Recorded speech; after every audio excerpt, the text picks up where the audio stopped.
किया गया। लिमड़ी नगर के गोधरा रोड पर महादेव जी मंदिर के गेट के सामने मृत बकरी का धड़ किसी ने फेंक दिया, जो कि जांच का विषय बना है। गांव में इस तरह से शांति भंग करने की घटना के बारे में लिमड़ी नगरजनों में भारी रोष फैल गया है। जानकारी के मुताबिक लिमड़ी पुलिस डीवाईएसपी एलसीबी सहित के अधिकारियों द्वारा आगे की जांच शुरू की गई है। अधिक जानकारी के अनुसार लिमड़ी नगर में गोधरा रोड पर स्थित महादेव मंदिर के सामने ही कुछ अज्ञात लोगों ने बकरी का धड़ काट कर फेंक दिया, जिससे नगर के हिंदू समाज में रोष की भावना फैल गई है।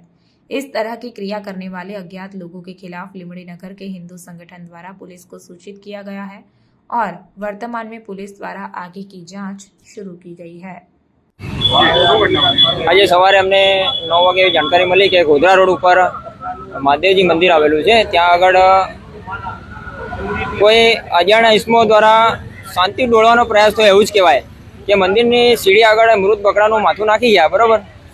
તો અમે પોલીસ પ્રશાસનને જાણકારી આપી છે અને પોલીસ તપાસ કરે છે। હવે એ જાણવું રહ્યું કે સીસીટીવી ચેક કર્યા પછી એ ક્યાંથી આવ્યું અને કોણ લાવ્યું।